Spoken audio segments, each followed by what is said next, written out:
नमस्कार, मैं रवीश कुमार। असली तस्वीर भी झूठी हो सकती है और अब तो झूठी तस्वीरें भी बनकर आने लगी हैं जो असली जैसी लगती हैं। कल ही आर्टिफिशियल इंटेलिजेंस से एक तस्वीर बना दी गई कि अमेरिका के रक्षा मुख्यालय पेंटागन के करीब आतंकी हमला हुआ है, धमाका हुआ है।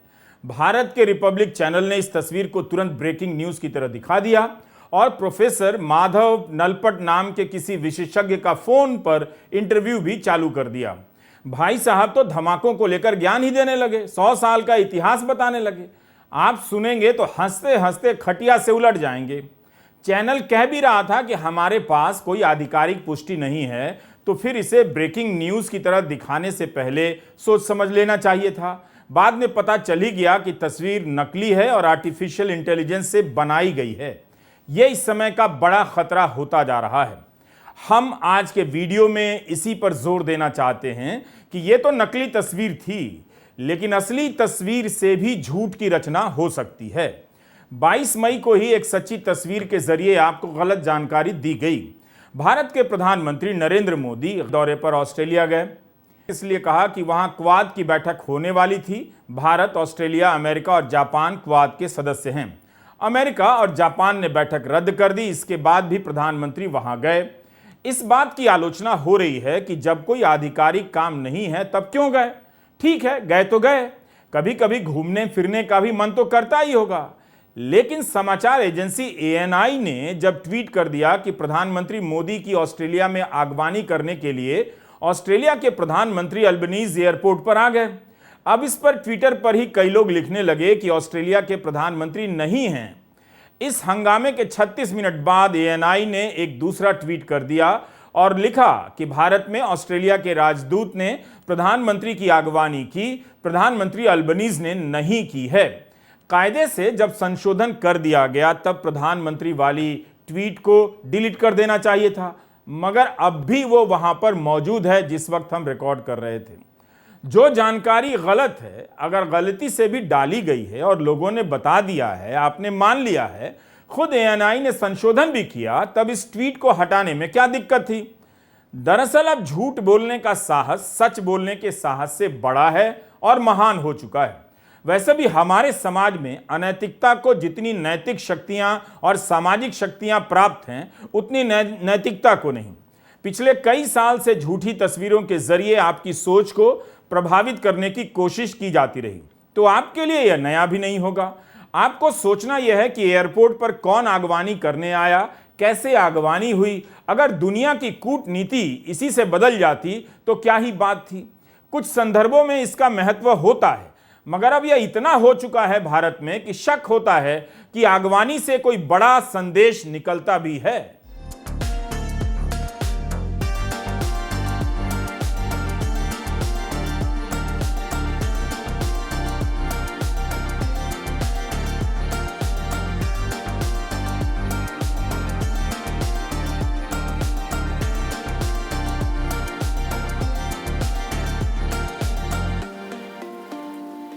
19 मई से प्रधानमंत्री मोदी ने अपने निजी ट्विटर अकाउंट से एयरपोर्ट पर स्वागत की 5 तस्वीरें ट्वीट की हैं।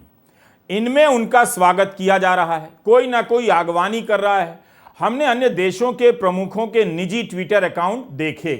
फ्रांस के राष्ट्रपति मैक्रो ने एयरपोर्ट पर आगवानी की तस्वीर ट्वीट नहीं की है। क्या फ्रांस के राष्ट्रपति का जापान में स्वागत नहीं हुआ होगा? कनाडा के प्रधानमंत्री G7 के सदस्य हैं, जापान गए थे तो उनका भी स्वागत हुआ होगा, लेकिन उन्होंने जहाज से उतरते या चढ़ते या आगवानी की कोई तस्वीर अपने ट्विटर हैंडल पर नहीं डाली। क्या बाइडेन की आगवानी नहीं हुई होगी? मगर उन्होंने आगवानी की कोई तस्वीर ट्वीट नहीं की। उनका भी तो किसी ने वहां स्वागत किया ही होगा। जर्मनी के चांसलर और इटली के राष्ट्रपति ने भी एयरपोर्ट स्वागत का कोई ट्वीट नहीं किया है। Canada, Japan, United kingdom, France, Germany, Italy G7 के सदस्य देश हैं। इन सदस्य देशों के कई नेताओं ने जापान की यात्रा के संबंध में ज्यादातर बैठकों की तस्वीरें ट्वीट की हैं। इन नेताओं ने भी किसी एक नेता से मुलाकात की तस्वीर को ट्वीट किया है और करते भी हैं। लेकिन क्या भारत के प्रधानमंत्री कुछ ज्यादा ही मुलाकातों की इन तस्वीरों को ट्वीट करते हैं? यह हमारा सवाल है। समस्या इनके ट्वीट करने से ज्यादा गोदी मीडिया की रिपोर्टिंग को लेकर है। वो केवल इन्हीं बातों का प्रचार करता रहता है। इस वजह से भी प्रधानमंत्री के दौरों का महत्व केवल फोटो और गले मिलने और पांव छूने तक सिमटता जा रहा है। आज की वैश्विक व्यवस्था में हम आपसे बड़े हैं वाला सामंती दौर खत्म हो चुका है। कोई आदर्श और मानवीय मूल्यों की रक्षा के लिए यात्राएं नहीं कर रहा है, बल्कि एक दूसरे के साथ धंधा चलता रहे इसका जुगाड़ करना मुख्य लक्ष्य हो चुका है। रूस ने जब से यूक्रेन पर हमला किया है, इन नेताओं की कई मुलाकातें इस तरह की हो चुकी हैं। ये कई बार निंदा भी कर चुके हैं। सुपर पावर नेताओं के पोज में इनकी फोटोएं खींची जा चुकी हैं। मगर इतना तो सवाल कीजिए और अपनी आंखें खोलकर देख लीजिए कि इसका नतीजा क्या निकला। क्या युद्ध रुक गया? क्या तबाही रुक गई? क्या किसी ने हिम्मत है कि दिखाई कि इशारे में ही रूस का नाम ले ले और अमेरिका का नाम ले ले? तब फिर हम खुद को इतना गरीब क्यों बना रहे हैं कि कोई एयरपोर्ट पर स्वागत करने आ गया तो लगे उछल कूद मचाने कि ये आ गया वो आ गया, इतनी बड़ी बात हो गई। जहाँ तक अगवानी और बातचीत और इन सब चीज़ों का है, जैसा आपने कहा कि एक प्रोटोकॉल है, और इस प्रोटोकॉल में जो चीज़ें होती हैं उससे दो देश अपने संबंधों को जाहिर करते हैं। एक उसका सांकेतिक महत्व होता है। अब जैसे उदाहरण के लिए हम आपको बताएं कि 2018 में कनाडा के प्रधानमंत्री अपने परिवार बच्चों के साथ आए थे यहाँ पे। एक हफ्ते की उनकी यात्रा थी और लगभग आधे हफ्ते तक उनसे किसी हमारे सीनियर मिनिस्टर ने मुलाकात तक नहीं की थी। 2019 की एक घटना मुझे याद आती है। पाकिस्तान के प्रधानमंत्री इमरान खान सऊदी अरब के क्राउन प्रिंस मोहम्मद बिन सलमान को एयरपोर्ट छोड़ने के लिए गए थे, खुद गाड़ी चला कर गए थे। तो इस तरीके की चीज़ें होती हैं। उसी तरीके से गलवान के बाद जब भारत और चीन के बीच के संबंध काफ़ी बिगड़ गए थे, तो अचानक एक दिन एक रात जो है वो चीनी विदेश मंत्री भारत आ गए। तो भारत ने अपना जो क्षोभ था, जो अपनी नाराज़गी थी, उसको दिखाने के लिए कोई भी हमारा प्रतिनिधि जो है उनको वेलकम करने के लिए एयरपोर्ट नहीं गया। चीनी दूतावास के अधिकारी गए, उनकी अपनी गाड़ी गई और उनको लेकर वो लोग आए और अगले दिन हमारे विदेश मंत्री के साथ उनकी मुलाकात हुई। तो ये एक तरीका हुआ। दूसरा, आपको हाल के दिनों का उदाहरण अगर मैं दूं, तो रूस और यूक्रेन का जो मसला चल रहा है, उस दौरान जब यूरोपीय लीडरशिप की तरफ से फ्रांस के राष्ट्रपति मैक्रों गए थे मॉस्को, तो बड़ी लंबी सी एक टेबल के एक छोर पर पुतिन बैठे थे, दूसरे छोर पर जो है प्रेसिडेंट मैक्रों को बैठाया गया था। तो वो एक सिंबॉलिक तरीका है दिखाने का कि भाई हमारा एक डिस्टेंस है। दूसरा भी हाल में हमने देखा कि फ्रांस के ही राष्ट्रपति और यूरोपियन यूनियन की कमीशन की चीफ जो हैं चेयरमैन, वो गई थी, दोनों एक साथ गए थे चीन। तो शी जिनपिंग ने उनको भी टेबल पे काफी दूर दूर बैठाया था और खुद भी दूर बैठे हुए थे। इतना ही नहीं, यूरोपियन कमीशन से नाराजगी को दिखाने के लिए चीन ने जो नॉर्मल कॉमन लोगों के आने जाने का तरीका होता है एयरपोर्ट पे, उससे जो है यूरोपियन कमीशन की चीफ को आना जाना पड़ा था। मतलब अपना डॉक्यूमेंट दिखाइए और वो सब कुछ। तो ये एक चीज है। हमें चाहे वो हमारे विदेश मामलों पे टिप्पणी करने वाले लोग हों या मीडिया के लोग हैं, हमें दो चीजें देखनी चाहिए कि किसी यात्रा में बातचीत क्या हुई, किन मुद्दों पर कुछ ठोस कुछ निकल कर आया है, और दूसरा कि फॉलो अप करना कि ठीक है, अभी प्रधानमंत्री गए हैं, बहुत बढ़िया हो रहा है, अच्छा है, और जो पैसिफिक आइलैंड्स कंट्रीज के साथ उनकी मीटिंग हुई, निश्चित रूप से वो बहुत एक महत्वपूर्ण बैठक उसको माना जाना चाहिए। तो इस तरीके की यात्राओं का फॉलो अप क्या हुआ। दूसरा, मैं आपको कहूंगा कि खासकर हमारी मीडिया जो है वो किसी भी तरीके से हमारी कूटनीति में, हमारी विदेश नीति में मददगार नहीं है। आपको याद होगा कुछ साल पहले जब नेपाल में भूकंप आया था, क्या क्या किया, वो लास्ट में वहां के लोगों को कह देना पड़ा कि इनको भगाओ यहाँ से। उसी तरीके से जब तुर्की में हमने मदद भेजी, कोरोना वैक्सीन भेजे गए, तो कितना कुछ उसके बारे में वो किया गया, जबकि ये कूटनीति का एक तरीका है और हमें उसको रेस्पेक्टफुली, जिसको आप मदद दे भी रहे हैं। अब जैसे प्रधानमंत्री की शुरुआती यात्राओं को अगर मैं याद करूं तो वो मंगोलिया गए थे और उन्होंने $1 मिलियन का क्रेडिट लाइन उनको दिया था। तो इस तरीके के जेस्चर बड़े देश करते हैं, जैसे अभी हमने श्रीलंका के साथ किया। तो इन चीजों को कूटनीति, परस्पर संबंधों और हम दूसरों के साथ किस तरीके का संबंध बनाना चाहते हैं, उसके आधार पर इन चीजों को देखा जाना चाहिए, ना कि अरे भाई देखो हम तो बहुत बड़े हो गए, हम तो ये हो गए, हम तो वो हो गए। तो मुझे लगता है कि वो हमारी कूटनीति के लिए बहुत हेल्पफुल किसी भी लिहाज से नहीं है। आखिरी पॉइंट मेरा ये कहना है कि आखिर इस तरीके का जो प्रोपगेंडा चलाया जाता है, क्या प्रधानमंत्री कार्यालय, विदेश मंत्रालय, हमारे जो अलग अलग देशों में जो हमारे दूतावास हैं, उच्चायोग हैं, उनका क्या इस पीआर में क्या भूमिका है? मतलब मेरा कहने का मतलब है कि मैं उनसे कहना चाहूंगा कि आप मीडिया को जरा कुछ समझाइए, बताइए। ऐसा नहीं हो सकता कि हमारे प्रधानमंत्री बैठकों की तस्वीरें या वीडियो ट्वीट नहीं करते हैं, लेकिन जिस तरह जहाज में चढ़ते हुए या उतरने के वीडियो का प्रसार किया जाता है, उससे लगता है कि हम आज भी हवाई जहाज को कुंठित मन से देख रहे हैं, जैसे इसमें सवार होना कोई बहुत बड़ी बात हो गई हो। एक समय जरूर रहा होगा और था जब नेता अपनी ताकत या प्रभाव का प्रदर्शन इन हवाई जहाजों के द्वारा किया करते थे, मगर अब तो जमीन पर ही उसका कोई प्रभाव नहीं रहा नेताओं का, तो हवा की बात क्या करें। किसी भी समय में आसमान में हर दिन 5,000 विमान उड़ रहे होते हैं। आज के विश्व में यह कोई बड़ी बात नहीं है। बेशक दुनिया भर की कूटनीति में एयरपोर्ट पर आगवानी का अपना इतिहास रहा होगा, कुछ आगवानियों को ऐतिहासिक भी माना जाता है, लेकिन कब तक हम आम जनता को कूटनीति के महत्व के बारे में हवाई जहाज पर चढ़ते हुए या उससे उतरते हुए और वहां स्वागत और विदा करने कौन कौन आया, इन बातों से प्रभावित करते रहेंगे?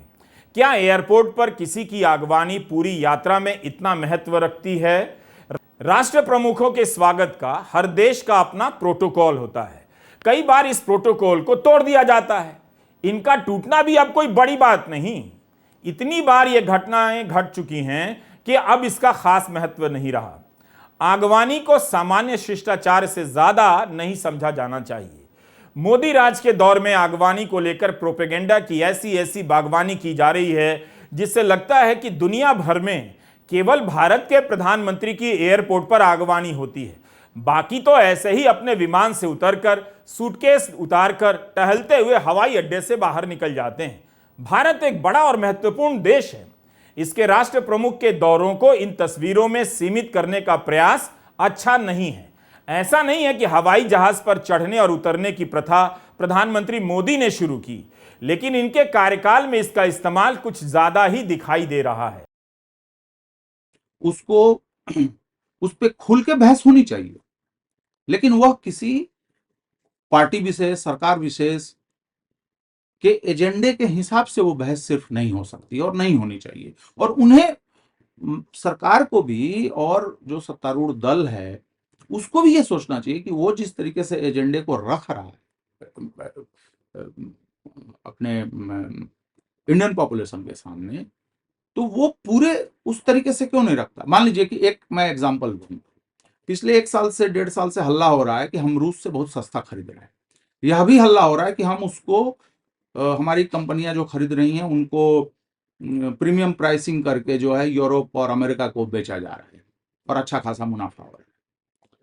तो बहस इस पर होनी चाहिए कि भाई वो उस मुनाफे में, जैसे विंडफॉल टैक्स वगैरह गवर्नमेंट ने लगाया, हटाया, फिर लगाया, हटाया, उसका क्या हिसाब बना।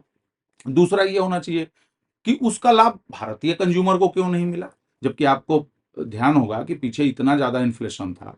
अगर हमने फ्यूल प्राइसेस में ठीक ठाक एक सिग्निफिकेंट अगर हमने राहत दे दी होती अपनी इकोनॉमी में, तो वह बचत जो होती, वह जो पैसा होता, वो हमारे डिमांड को पुश करने में मददगार हो सकता था और शायद हम इन्फ्लेशन से थोड़ा निकलने में हमें आसानी होती। लेकिन हमने इस पर बात नहीं की। हम सिर्फ इस पे बात करते रहे कि जयशंकर ने तो कह दिया कि भाई हम जितना साल भर में 6 महीने में महीने में नहीं खरीदते उतना तो आप एक आफ्टरनून में खरीदते। हम इस तरीके के ट्रिवियल चीजों में फंस गए। और मजे की बात है उसमें कि हमारे यहाँ ये सवाल भी नहीं उठा कि हमारी सरकारी कंपनियां क्यों खरीद नहीं कर रही हैं, उनका वो रशिया से उस तरीके से इंपोर्ट क्यों नहीं कर रही हैं जैसा कि हमारी निजी कंपनियां कर ले रही हैं। और ये सारी खबरें भी हमें हमारी मीडिया ने नहीं बताई। जैसे ही प्रधानमंत्री विदेश जाते हैं, आगवानी की कोई तस्वीर आती है, गोदी मीडिया का एंकर ललकारना शुरू कर देता है कि अब उनके आलोचकों को मिर्ची लगेगी। कई बार मोदी सरकार के मंत्री और बीजेपी के नेता भी यही करने लग जाते हैं। एयरपोर्ट पर आगवानी की तस्वीर आते ही वाहवाही में पूरी दुनिया जुट जाती है। इस जगह क्या यह अच्छा नहीं होता कि ये एंकर आप जनता को बताते कि प्रधानमंत्री ने इन बड़ी बैठकों में क्या नया हस्तक्षेप किया, दुनिया के बड़े नेता कैसे उनके हस्तक्षेप के पीछे चल पड़े, या प्रधानमंत्री ने कैसे दुनिया के बड़े नेताओं की बात काट दी और सबने मान ली। क्या आपको यह सब बताया जाता है या केवल मुलाकातों का फोटो खिंचाकर दिखाया जाता है? आप एक बड़े देश के नागरिक हैं, किसी के साथ खिंची हुई तस्वीर को लेकर इतना उछल कूद मचाएंगे तो आपका ही कद हल्का होगा। तो गोदी मीडिया प्रधानमंत्री का ही नुकसान कर रहा है कि अमेरिका के राष्ट्रपति से हाथ क्या मिला लिए कि उस तस्वीर को लेकर नाचने लग गया कि अमेरिका और चीन को भारत ने झुका दिया। क्या ऐसा होता है? क्या ऐसा हुआ भी है? अब देखिए, भारत का यह अखबार है अंग्रेजी का टेलीग्राफ, और इसकी इस खबर को, श्रीनगर में G20 की पर्यटन मंडली की बैठक चल रही है। इस बैठक में G20 के सदस्य चीन, सऊदी अरब और टर्की के अलावा मेहमान देश मिस्र शामिल नहीं हुए। चीन ने तो बाकायदा ऐलान कर दिया कि वह कश्मीर को विवादित क्षेत्र मानता है, इसलिए नहीं जा रहा है। पत्रकारों ने जब पूछना शुरू कर दिया तो केंद्रीय मंत्री जितेंद्र सिंह ने पत्रकारों के माइंडसेट पर ही सवाल उठा दिया। G20 के चीफ कोऑर्डिनेटर हर्षवर्धन श्रृंगला ने कहा कि हर बैठक में सभी नहीं आते हैं, लेकिन यह तो जवाब नहीं हुआ। अमिताभ कांत ने कहा कि किसी देश के भाग ना लेने का यह मतलब नहीं कि वह हमारा शत्रु हो गया, उस लेवल तक मत लेकर जाइए। इस बैठक में चीन पेट खराब होने का बहाना करके नहीं आया था जनाब, बल्कि बोलकर नहीं आया कि नहीं जाएंगे क्योंकि कश्मीर विवादित क्षेत्र है। क्या इस लिहाज से वो हमारा शत्रु नहीं हुआ अमिताभ कांत जी? इस पर तो सीधा जवाब देना चाहिए था। प्रेस कॉन्फ्रेंस में पत्रकारों ने जब सवाल पूछना शुरू कर दिया तब सरकार की तरफ से उन सवालों का माखौल उड़ाया जाने लगा और डीडीसी, पंच, सरपंच के चुनाव गिनाए जाने लगे। लेकिन नवीद इकबाल का यह सवाल महत्वपूर्ण तो था ही कि अगर आप दुनिया को यह दिखाना चाहते हैं कि कश्मीर में इतनी बड़ी बैठक हो सकती है तो फिर यहां चुनाव क्यों नहीं हो सकते हैं? G20 की बैठक कश्मीर में हो रही है, लेकिन 2019 में धारा 370 हटने के कुछ हफ्तों के बाद ही यूरोपियन यूनियन के कुछ सांसदों का श्रीनगर में दौरा कराया गया। उस दौरे के बारे में मीडिया में रिपोर्ट आई कि कोई माडी शर्मा हैं, इनकी पहल से ये सांसद यहां लाए गए हैं। सिंपल बात है, जब माडी शर्मा यूरोपियन संघ के सांसदों को कश्मीर तक ला सकती हैं और उनके बारे में देश को आज तक पता नहीं चल सकता है, तब 3 साल बाद इसमें कौन सी बड़ी बात हो गई कि G20 की एक बैठक श्रीनगर में की जा रही है। सोमवार को द टेलीग्राफ में ही इमरान अहमद सिद्दीकी की एक रिपोर्ट छपी। इस रिपोर्ट में सूत्रों के हवाले से बताया गया कि चीन की सेना ने भारत से कहा है कि देप्सांग प्लेन में 15 से 20 किलोमीटर का बफर जोन बनाया जाए, तभी वो अपनी सेना पीछे हटाएगा। इस खबर में जो गौर करने वाली बात है वो यह है कि भारत ने 3-4 किलोमीटर का बफर जोन बनाने की पेशकश की जहां सेना की मौजूदगी नहीं रहेगी, तो चीन ने मना कर दिया। भारत ने माना क्यों? इस रिपोर्ट में लिखा है कि चीन भारतीय क्षेत्र में 18 किलोमीटर भीतर घुस आया है और अब 15-20 किलोमीटर का बफर जोन और चाहता है। इस रिपोर्ट पर कांग्रेस के प्रवक्ता जयराम रमेश ने बयान जारी किया और कहा कि जून 2020 में प्रधानमंत्री मोदी ने चीन को क्लीन चिट दे दी। भारत आज उसी का यह परिणाम भुगत रहा है। जयराम रमेश ने कहा कि पूर्वी लद्दाख के विवादित क्षेत्र में अभी तक यथास्थिति की बहाली नहीं हुई है, चीन का कब्जा बना हुआ है, पीछे नहीं हटा। स्थिति इससे आगे नहीं बिगड़नी चाहिए। यह खबर कितनी जगह छपी है आप खुद भी अखबारों में चेक कर सकते हैं। सवाल है कि चीन इस तरह की हरकतें करता जा रहा है। प्रधानमंत्री विदेश दौरे पर गए हैं, यूक्रेन का युद्ध सुलझाने का दावा कर रहे हैं कि पहल करेंगे, लेकिन भारत की सीमा पर जो हालात हैं चीन को लेकर, क्या इस यात्रा के दौरान आपने G7 के नेताओं के बीच उनका किसी भी प्रकार का बयान सुना है इस संदर्भ में? ऑस्ट्रेलिया में इंडियन ऑस्ट्रेलियन डायस्पोरा फाउंडेशन ने सिडनी के इस स्टेडियम में प्रधानमंत्री के स्वागत का कार्यक्रम आयोजित किया। इसमें ओवरसीज फ्रेंड ऑफ बीजेपी और भारतीय दूतावास की क्या सक्रियता है मुझे इसकी जानकारी नहीं है, लेकिन यहां पर आए ज्यादातर लोगों में भारतीय ही हैं। अब भारतीय अपने प्रधानमंत्री का स्वागत तो करेंगे ही, तो फिर यह कैसे ऑस्ट्रेलिया में भारत का बज गया डंका टाइप हो गया? विदेशों में रह रहे भारतीयों को जुटाकर यह माहौल बनाया जा रहा है कि विदेश में बहुत नाम हो गया है। आप इसके पीछे की हकीकत नहीं जानते कि इसके लिए कितना पैसा खर्चा हुआ, किसका हुआ, विदेश मंत्रालय का भी कुछ हुआ या नहीं, भारतीय लोग खुद से आ गए या कैसे आए। जो भी है, अच्छी बात है कि प्रधानमंत्री का कोई कार्यक्रम हो रहा है, लेकिन इसका संबंध तो कूटनीति से नहीं है, दो देशों के बीच संबंधों या समझौतों से नहीं लगता। यह कार्यक्रम ठीक उसी तरह से है जैसे कुछ दिन पहले प्रधानमंत्री बेंगलुरु में रोड शो कर रहे थे। विदेश दौरों में स्टेडियम में इस तरह के कार्यक्रमों का आयोजन करना प्रधानमंत्री मोदी की विदेश नीति का अहम हिस्सा है।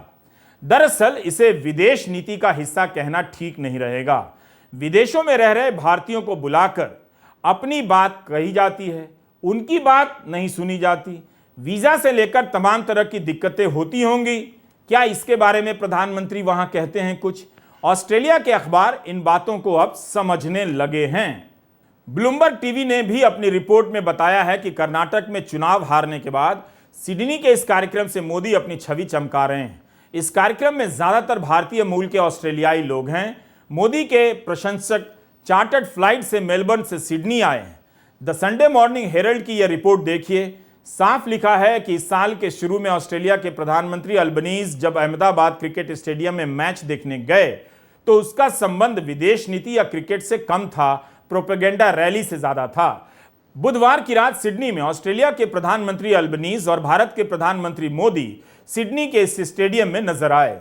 यह कार्यक्रम भले ऑस्ट्रेलिया की धरती पर हो रहा है, लेकिन अखबार लिखता है कि एक बार फिर ऑस्ट्रेलिया के प्रधानमंत्री मोदी के प्रोपेगेंडा में छोटे खिलाड़ी की तरह दिखाई दे रहे हैं। 2 साल पहले जब ऑस्ट्रेलिया के प्रधानमंत्री स्कॉट मॉरिसन ने अमेरिका के राष्ट्रपति डोनाल्ड ट्रंप के साथ करीब होने की कोशिश की तो अल्बनीज ने उनकी धुलाई कर दी थी, मगर प्रधानमंत्री मोदी के साथ उसी तरह की हरकत कैसे अलग है समझ नहीं आता, यह अखबार पूछ रहा है। इसी के साथ अखबार यह भी बताता है कि इंडियन ऑस्ट्रेलियन डायस्पोरा फाउंडेशन किस तरह से गैर राजनीतिक नहीं है। इसके 2 निदेशक हैं, जय शाह और राहुल जेठी। दोनों ही ऑस्ट्रेलिया में ओवरसीज फ्रेंड्स ऑफ बीजेपी में महत्वपूर्ण पदों पर हैं। विदेशों में प्रधानमंत्री को लेकर जो छप रहा है, सरकार उसे सिरे से अब खारिज कर देती है, मगर छप तो रहा ही है। द संडे मॉर्निंग हेरल्ड ने लिख तो दिया कि जो कार्यक्रम है उसके 2 निदेशक ओवरसीज फ्रेंड्स ऑफ बीजेपी नाम के संगठन में महत्वपूर्ण पद पर हैं।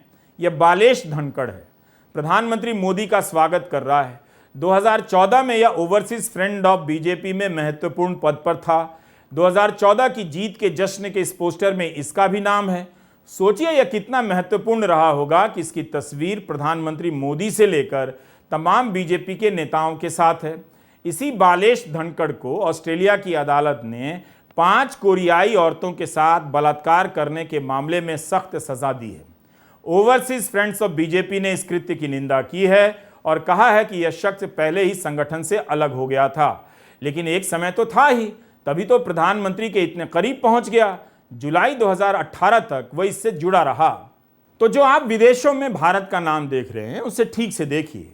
भारत का नाम सदा से था और जितना ऊंचा हो सके सभी के लिए खुशी की बात है, लेकिन विदेशों में बीजेपी के संगठन के जरिए वहां रहने वाले भारतीयों और भारतीय मूल के लोगों को जुटाया जाए, उसे इस तरह से पेश किया जाए कि उस देश में भारत की वाहवाही हो रही है, तो यह आंखों में धूल झोंकने के समान है। साफ साफ कहना चाहिए कि यह भारतीयों के द्वारा भारतीयों के लिए आयोजित कार्यक्रम है। इस तरह के प्रोपेगेंडा से बचा जाता तो इस पर चर्चा होती कि इन दौरों से भारत ने भारत के लिए क्या हासिल किया। हिंदी प्रदेशों की आम जनता को यह फोटो दिखाया जा रहा है कि विदेशों में प्रधानमंत्री मोदी का जलवा है और भारत का मान बढ़ा है, तो उसके बारे में विस्तार से अब बताने की जरूरत है, ना कि भारतीयों के ही कार्यक्रम का प्रचार इस तरह से किया जाए कि वहां आई भीड़ ऑस्ट्रेलिया के लोगों की ही थी। प्राइमा फसाई कहें तो इसमें कोई दिक्कत की बात नहीं है, लेकिन विदेश नीति, कूटनीति एक डेलिकेट मैटर है, एक बड़ा महीन सा मसला है। उसको भुनाया जाए चुनावी मैदान में, यहां तक तो कोई दिक्कत नहीं है, लेकिन सिर्फ चुनावी मैदान में भुनाने के लिए अगर विदेश यात्राओं को, कूटनीतिक पहलों को, समझौतों को अगर हम प्लेस करने लगेंगे तो मुझे लगता है कि वह कहीं ना कहीं हमारी विदेश नीति के लिए और उसकी उपलब्धियों के लिए नुकसानदेह है। पहला नुकसान तो यह है कि मुद्दों पे, मसलों पे बात करने के बजाय हम ट्रिविया में खो जाते हैं। उदाहरण के लिए अभी प्रधानमंत्री गए, वो रिसाइकल्ड जैकेट पहन के गए, बहुत बड़ी अच्छी बात है, लेकिन ये चीज टॉकिंग पॉइंट क्यों बननी चाहिए और सबसे प्रमुख टॉकिंग पॉइंट्स में क्यों होना चाहिए? होना तो ये चाहिए कि भाई G7 में क्या हुआ, पैसिफिक आइलैंड के देशों के साथ जो बैठक हुई उसमें क्या हुआ, ऑस्ट्रेलिया में क्या बातें हुई, उनका हमारे economic, cultural, technical, strategic, military, इस तरीके के जो डायमेंशंस हैं उनके लिए उनका क्या फायदा है लॉन्ग टर्म में, शॉर्ट टर्म में। दूसरी चीज ये होती है कि घरेलू राजनीति में हम विदेश नीति से जुड़े हुए असली मुद्दों की बजाय हम इन चीजों पे बात करने लगते हैं। विपक्ष को भी इन्हीं चीजों पे जवाब देना होता है। हम भी इसी चीज पे बात कर रहे हैं कि भाई अगवानी कैसे हो रही है, उसको किस तरीके से मीडिया में प्रेजेंट किया जा रहा है। बात तो ये होनी चाहिए कि पैसिफिक आइलैंड के देशों के साथ जो बात हुई है उसमें जलवायु परिवर्तन का एक अहम मसला है। फिर जो क्वाड बना है अमेरिका, ऑस्ट्रेलिया, जापान और इंडिया का, उसकी क्या भूमिका हो सकती है उन देशों की समस्याओं को सुलझाने में। उनको हम एशियाई जो पैसिफिक मुल्क हैं उनके साथ कैसे ज्यादा बेहतर तरीके से जोड़ सकते हैं। जो और एशिया के इलाके हैं जिनके साथ हम अपना संबंध बढ़ाना चाहते हैं, जैसे फॉर एग्जांपल सेंट्रल एशिया, उसके साथ उसका क्या हो सकता है। हम जो इंडियन ओशन में जो हम अपनी एक्टिविटीज को बढ़ाना चाहते हैं, उसको ज्यादा सिक्योर बनाना चाहते हैं, उसको ज्यादा मल्टीलैटरल बनाना चाहते हैं, उसमें इन गतिविधियों की क्या अहमियत हो सकती है। मैं भारत के प्रधानमंत्री मोदी के विदेशी दौरों को सिरे से खारिज नहीं कर रहा, लेकिन इसके जरिए जिस तरह से घरेलू दर्शकों के बीच गोदी मीडिया हंगामा काट रहा है, उससे साफ दिखता है कि इन दौरों का इस्तेमाल प्रधानमंत्री की छवि चमकाने के लिए किया जा रहा है।